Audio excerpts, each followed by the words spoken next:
waan ku salaamay. 7 dowladood ee muslimiinta ee adduunka ka jiro waxaa jiro 3 dal oo kaliya haatay oo dhaqaalahoodu gaadhay 1 trilyan. 1 trilyan waxa weeyaan waa 1 bilyan amba 1 milyaar saa u taqaanid. Dhaqaalaha Soomaaliya hadda wuxuu yahay 12.9 bilyan oo dollar. Yacni 1 bilyan uma dhow xitaa. dhaqaalaha Masar marka la eego waa 412 bilyan oo dollar.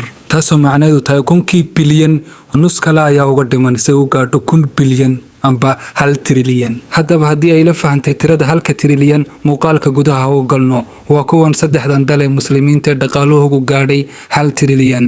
waa Indonesia, Turkiga iyo Sacuudiga. sidee u gaadheen, goorma ayayna gaadheen? kusoo dhawow muuqaalka. dalka ugu horeeya gaadhay 1 trilyan 3 dal waa dalka Indonesia.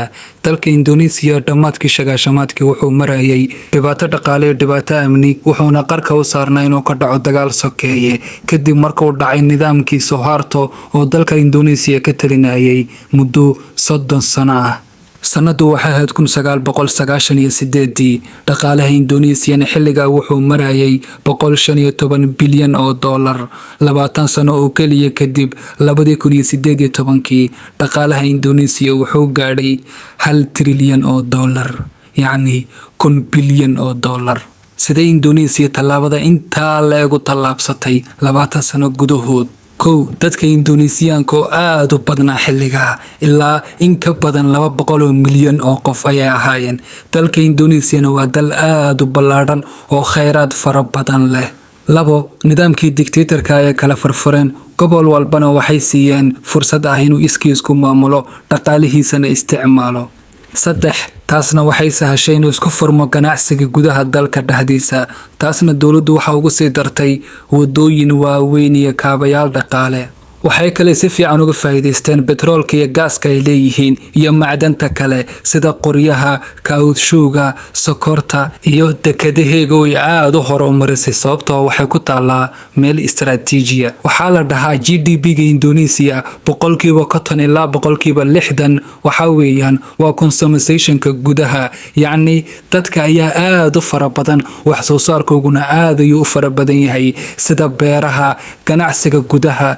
ugu dambeyn 20 sano kadib Indonesia waxay noqotay dalkii ugu horeeyay muslime oo dhaqaalihiisu gaadho 1 bilyan. dalka kale labaad ee muslimka GDP-giisu gaadhay hadda 1 trilyan waa dalka Turkiga, wuxuuna gaadhay 2022. dalkan Turkiga markaa ka hadlaysid laazim waa inaad ka hadashaa Erdogan. waxaan u kala saaraynaa Erdogan ka hor iyo Erdogan kadib dhaqaalaha Turkiga siduu noqday. 2003 Erdogan intuusan noqon duqa magaalada Istanbul, magaalada ugu horeysa ugu muhiimsan dalka Turkiga, dhaqaalaha Turkiga wuxuu ahaa 317 bilyan oo dollar. laakiin 20 sano kadib 2022 amba 23 dhaqaalaha Turkiga wuxuu gaadhay 1 trilyan, yacni 1 bilyan.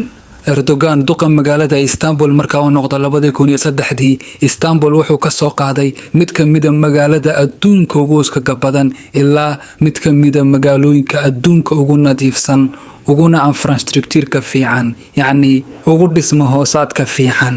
Erdogan markaa uu noqday prime minister iyo markaa uu noqday 2014 madaxweynaha rasmiga ee dalka Turkiga.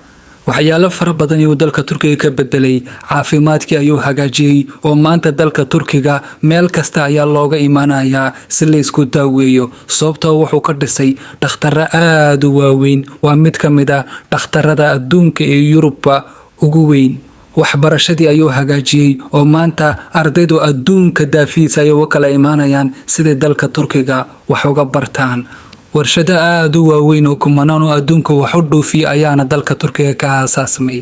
mid ka mid ah waa warshadaha difaaca ee qalabka askariga soo saaro. halkan kuma soo koobi karno Erdogan wuxuu dalka Turkiga u qabtay, laakiin waxaan leenahay dalka Turkiga wuxuu ka dhigay dalkii labaad ee muslim ee gaadho 1 trilyan oo dollar sanadii 2022. dalka kale saddexaad ee muslim ee gaadhay la gaarsiiyay 1 trilyan, yacni 1 bilyan waa dalka Saudi Arabia.